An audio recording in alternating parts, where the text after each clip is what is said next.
In this video, we are going to be discussing equilibrium constant from the Nernst equation. In the previous, the past couple of videos, we talked about the Nernst equation. We also talked about how you have a relationship that exists between the concentration of the concentration of the electrolytes, as well as the electrode potential of the cell, or the EMF of the, electrode potential of the electrode, or in the end we came to a conclusion that we are able to have a relationship, we are able to see that there's a relationship between the EMF of the cell and the concentration. I know that was a lot. This is, after all, the fourth video I'm shooting today, so that happens. So when we talk about this, let's start with the Daniell cell. Remember when I said Daniell cell? I hope this is the last time I talk about it. No, I will talk about it the whole chapter. So we're taking the Daniell cell, as always.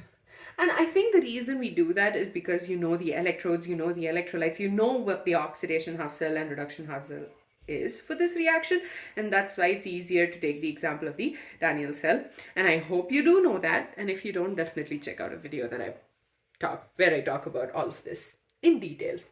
So Daniell cell. So the E cell, the EMF of the cell can be used for the calculation of the equilibrium constant. So we'll talk about the Daniell cell. First of all, the oxidation half cell is Zn plus, gives rise to Zn2 plus 2 electrons. The reduction, or the cathode, has Cu2 plus 2 electrons, gives rise to Cu. So the general reaction for this would be Zn plus Cu2 plus gives rise to Zn2 plus Cu. Okay, so when you have the whole thing set up, where you have your beaker with each of these electrolytes, so you have the zinc in this one, zinc sulfate in this one, copper sulfate in this one, they're both connected by the salt bridge. You have the electrodes with zinc and copper respectively, and then you're connecting it to a voltmeter.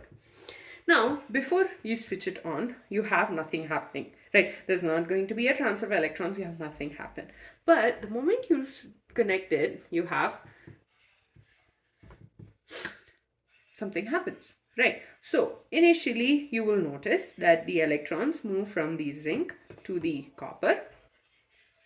And basically, because if you notice, the zinc is starting to move into the solutions. Zinc is getting converted to zinc 2 plus, which means this starts losing the zinc, and then Cu2 plus starts gaining the copper.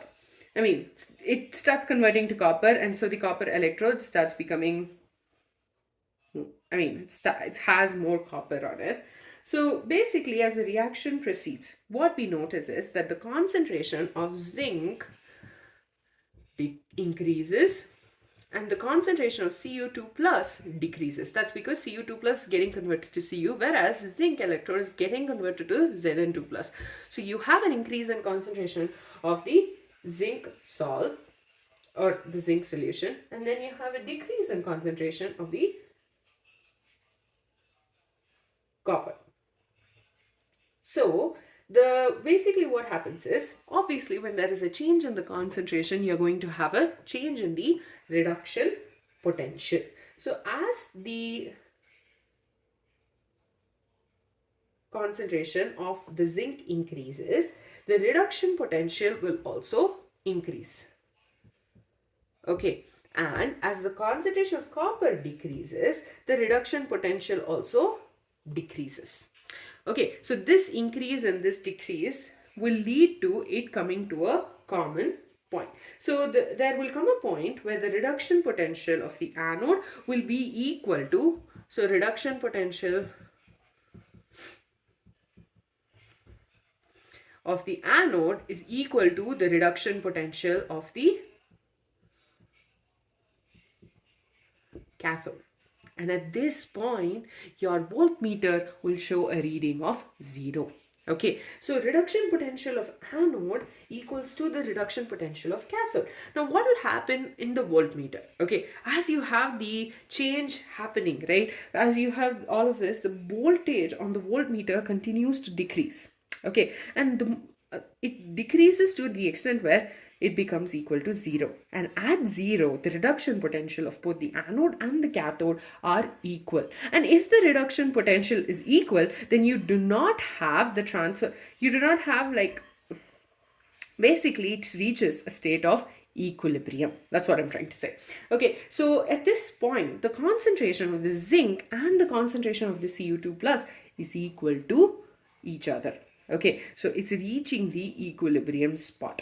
Okay, so which means that you have the forward and the backward reactions taking place to the same extent, which over here implies that zinc, the same number of molecule atoms of zinc gets converted to Zn2 plus, the same number move back to Zn. The same thing happens with Cu. So you do not have a transfer of, you don't have any potential existing, and because of that you have the voltage as zero. So at the point where the concentration of Zn2 plus is equal to the concentration of Cu2 plus, this is the equilibrium state. And if you remember, when we talked about equilibrium, again, if you want, definitely, I did finish half the chapter, okay? I want to finish the whole thing. But all of this was discussed. So you have the value of Kc for this particular reaction would be the concentration of the product ion, because Cu is going to, the concentration is going to be considered unity because it's the electrode. We've been over that. So the Kc equals to concentration of Zn2 plus divided by Cu2 plus. Okay, so this is the value of the equilibrium constant. Now let's look at the Nernst equation. Now we know E cell for the, for a general reaction, you have E naught cell minus RT by 2F 2.303, because I want to keep it as log of concentration of the product, that is Zn2 plus, divided by concentration of the reactant, which is Cu2 plus. And obviously again, Zn and Cu, their concentrations are considered to be unity. So I'm sorry. So at the, when the EMF of the, when the at equilibrium, the E cell is going to be equal to 0, because there is no, your voltmeter does not give a reading, right? So E cell equals to 0. So you get 0 equals to E naught cell minus 2.303 RT by 2F log Zn2 plus divided by Cu2 plus. Okay, now this we can change it. When we move this one over, you have negative signs on the both sides, and so you get the equation E naught cell. Basically you get this equals to minus 2.303 RT by 2F log concentration of Zn2 plus divided by concentration of Cu2 plus. Now you have negative sign on both sides, we can eliminate them, so you get left with this. Now in the beginning, remember when I said at equilibrium Kc equals to this divided by this, so you get E naught cell equals to 2.303 RT by 2F log Kc. Kc is the equilibrium quotient, or equilibrium constant. Okay, so this is the equation of relationship between the standard electrode potential and the equilibrium constant. So we can write for the general reaction, E cell equals to 2.303 RT by NF log Kc. This is the general equation. Okay, and obviously you can rearrange it and you are able to calculate the value of log Kc. So you have NF, so it can be, you can also say log, sorry, that's off the board. I'm going to write it right here. So log Kc equals to E naught cell into NF divided by 2.303 RT. So this gives us the equilibrium constant from the Nernst equation.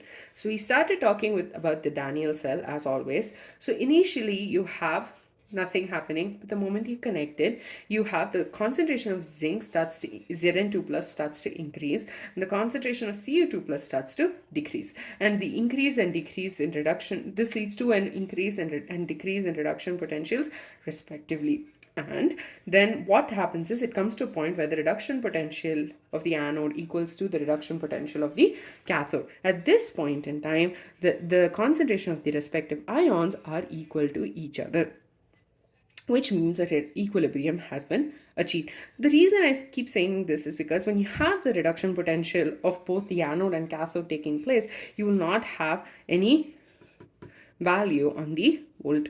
Like you won't have the voltage, or your voltage will be zero.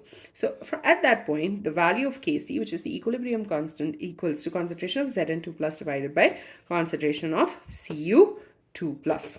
Okay, so E cell, so basically we use the Nernst equation, and at equilibrium the value of the EMF of the cell is also going to be equal to 0, and we substituted the values, and then we came up with a general equation of E naught cell equals to 2.303 RT by NF log Kc. So at equilibrium we have a relationship between the standard electrode potential of the cell and the equilibrium constant. With that, we're done with the equilibrium constant from the Nernst equation. In the next video we are going to be talking about electrochemical cell and Gibbs energy of the reaction.